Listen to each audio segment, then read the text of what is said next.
สิบ่หลุดบ่หล่นสิบ่หลุดบ่อันนั้นบ่ล่ะว่าสิบ่หลุดบ่ลุยจังดีแล้วบ่เรือบ่ว่าเดี๋ยวว่ากินบ่คำเดียวคำนั้นบ่ได้หลุดมือ50 ล้านลดไปจังก็ลดลงอีกหน่อยนึง30 ล้านทอง3 บาทป้าสิมันตายบ่ว่าได้ก็มีลึกปีลำเด้อลุ้นเงินขึ้นทองเนาะป้าบัดนี้เอาเจ้าสิเอาตัวใดพ่อใหญ่อันซะอยู่ว่าทองขึ้นอีก3 บาทเจ้าว่าลิ้นเลยว่าอะไรว่าจ้ะว่าลิ้นแล้วฮะว่าลิ้นแล้ว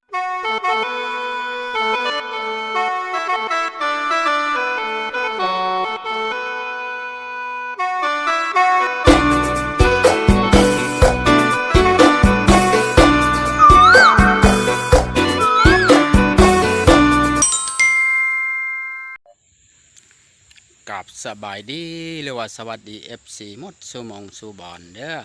บ่ว่าในและต่างประเทศก็ยินดีเข้าสู่สองบ่อน้องพมรอีกแล้วพี่น้องมื้อนี้ก็ตูมีสิไปหาสาวคนใหม่พี่น้องโอ้ยเพิ่นมาเพิ่นไปเห็นมือเดียวพี่น้องเพิ่นติดใจผู้สาวแม่ห่างลูก2แต่ว่าอายุเพิ่นก็บ่หลายปานใดพี่น้อง30ประมาณ30กว่าพี่น้องตูมีเห็นวันเดียวติดใจว่าโอ้ยว่าว้าทั้งยิ้มว่าตูมีมักหอยยิ้มพี่น้องว่าเพิ่นยิ้มถามมีแต่ยิ้มอย่างเดียวตูมีว่าคือจิตใจดีเพิ่นว่าโอ้ยว่าแม่นบ่เนาะพี่น้องไปต้องศึกษาชีวิตเวลาพี่น้องต้องไปเบิ่งไปชมนำกันว่าตูมีกำลังคุยกับผู้สาวอยู่พี่น้องถ้าผู้ใดได้เบิ่งได้ชมแล้วก็อย่าลืมกดไลค์กดแชร์หรือว่ากดติดตามส่องบ่าวน้องพมรคือเก่าคือเดิมพี่น้องเพื่อบ่พลาดในการถ่ายคลิปให้พี่น้องเบิ่งพี่น้องไปตอนนี้เพิ่นกำลังนั่งคุยกับผู้สาวอยู่กัน2 คนพี่น้องไปเลยพี่น้องบ่หนาวบ่นอนกลางคืนหนาวบ่นอนกลางคืนก็หนาวแล้วว่านอนยามหนาวต้มบ่ห่มก็ยังหนาวบ่ต้มบ่ห่มก็หนาวอ้าวคือบ่หาคู่ล่ะอันนั้นแล้วจะบ่หาคู่หาขี้เนาะก็ยังบ่ได้คู่เนาะมอจะเลือกก็บ่ได้เลือกแล้วเลือกปั้นเลือกเสื้อผ้าจะเพิ่นเลือกพักเพิ่นได้คันสิว่ามักอะไรกันเนาะยันสิว่าโอ้ยยันสิบ่ได้มีผัวว่าสิว่ามาเลือกผักไปกินบ่งเลือกแคนจงไปทำแกนจองบ่ได้ยินว่าเพิ่นเว้าอย่าไปเลือกนะกะว่าเขาเบิ่งเฮาได้ดูแลเฮาได้ช่วยทำมาหากินหาอยู่หากินเฮ็ดหาเงินหาทองช่วยกันใช้ช่วยกันหาก็พอแล้วคนเฮาเนาะจะเอาหยังรอเลยปันเพิ่นสิกินรอรอแล้วเอาไปแยงคือแวนนี่บ่เอามาแยงเฮ็ดแวนบ่คนเราสิมานอนทากินข้าวอยู่เนาะเจ้าหาว่าคนรอจะบ่จอบมากินข้าวแล้วก็ไปจอบมากินข้าวแล้วก็ไปเอาว่าแบบนั้นใช่ลูกคนนึงชักโหไอ้รอทุกเขาทำเห็นบ่เอาไว้เนาะส่วนว่าคนรอนี่จอบมากินข้าวแล้วคนขี้ลายในเฮ็ดเวียกเฮ็ดงานอยู่เฮือนซอยเจ้าเฮ็ดเวียกเฮ็ดงานหาเงินให้คำให้เจ้าใช้คนรอในมาเที่ยวคอแต่เงินเจ้าสิเอาบ่คนรอเที่ยวคอแต่เงินฮะคอแต่เงินหน่อยนี่ถึกชักกระเบือบ่ชื่อชักกระเบือ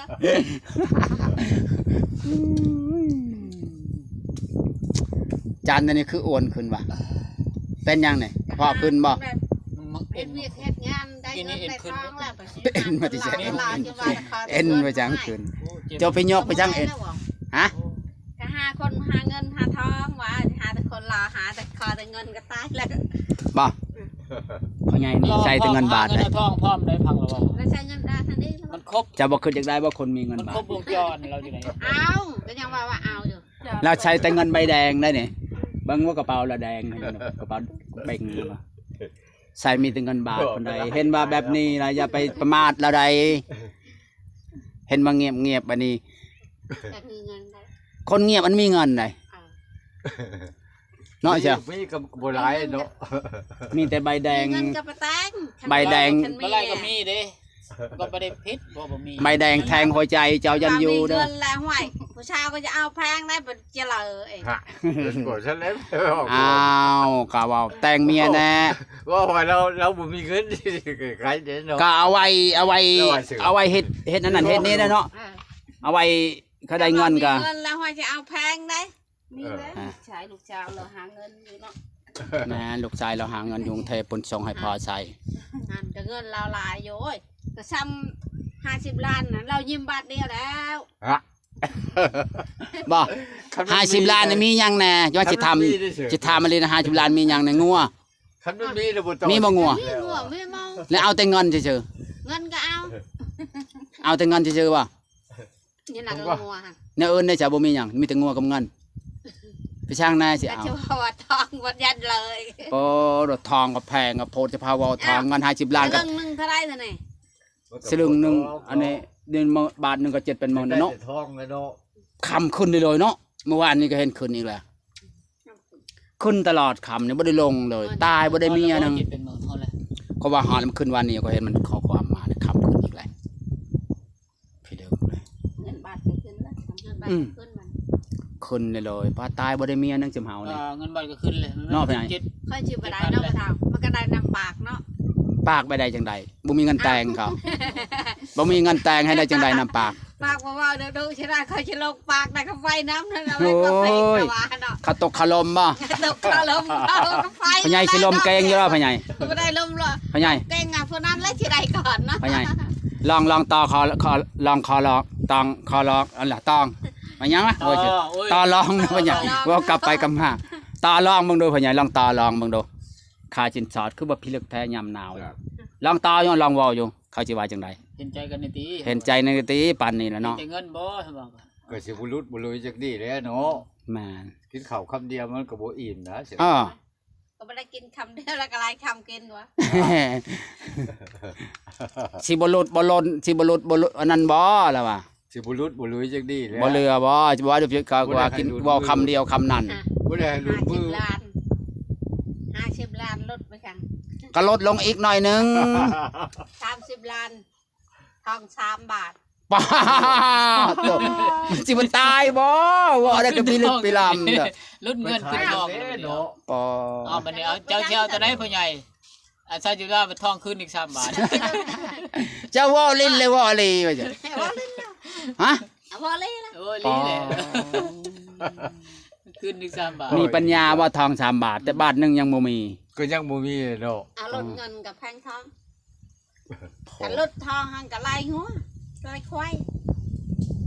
เฮ็ดกับว่ามีควายมีงัว ควายกับบ้านเฮาเลิกกันเพิ่นว่าปลาหางกันว่าจังได๋ควาย อาจักละ เนาะเถอะเนาะปลาหางกันกินควายเนาะคันเอากันนี่งัวตัวหนึง ลายตัวนี้ เงิน15ล้านไก่15โตถ้วย15ใบ ครับพี่เนาะ จุดว่า50ล้านก็ทอกใช้จาก25ล้านหรือว่าคันบ่มีก็จัก15ล้านก็ค้างไว้จักครึ่งจัก35ล้านซำนี้ก็ยังคมควรสมมาพาควรเนาะ จ้ะ เฮาก็ว่าว่าพื้นรถรางก็มือ2มือ3แล้วคันไปติงๆคือลูกสาวเจ้า50ล้านก็แตงแล้วเว้า เนาะ อ้อ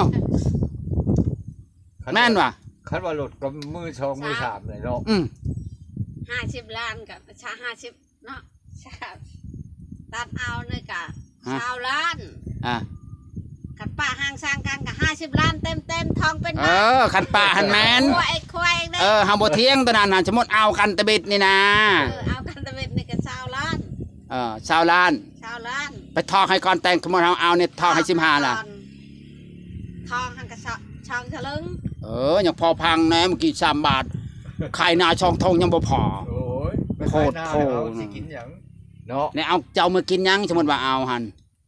ขายชนะมาแต่งจะมี มีลายทงก็กินนะไอ้มีลายทงอะไร หน้าใช้มีลายทองปันเพิ่นเคยเฮ็ดหน้าบ่เนาะ ได้ จ้ะ แล้วได้ ว้าวแล้วก็โพด ก็ โพ ขอ ด เราเล่นมาสิเจ้าแล้วก็ อ้อ แล้วเฮาก็สิพากันกินหยังบัดนี้ มาเลยกินยัง เลี้ยงลูกเลี้ยงเต้าเนาะ แนวมาเลยเว้า เออ ไปแต่งเมียแล้วบ่มีห ลูก น้า เจ้าเพิ่นกับลูกข่อยหั่นแหละ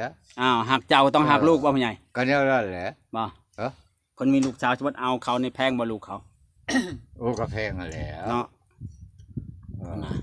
เราเอาอยู่เป็นตะพานอยู่ไหน บ่แม่นดอกสิไปแพงแต่แม่เขาก็ อ้า เป็ ว นทั้งลูกทั้งเต้าทั้งเอ้ยทั้งน้องเราแหละ เนาะ คุณปู่คุณอาตาคนแหละ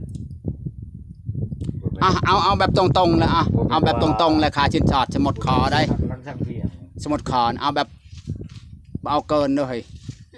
เอาพอดีนะพอดี ชาวลานก็ไม่ได้ก่อน ชาวลานคำซองฉลึง เออ บ่เคาะ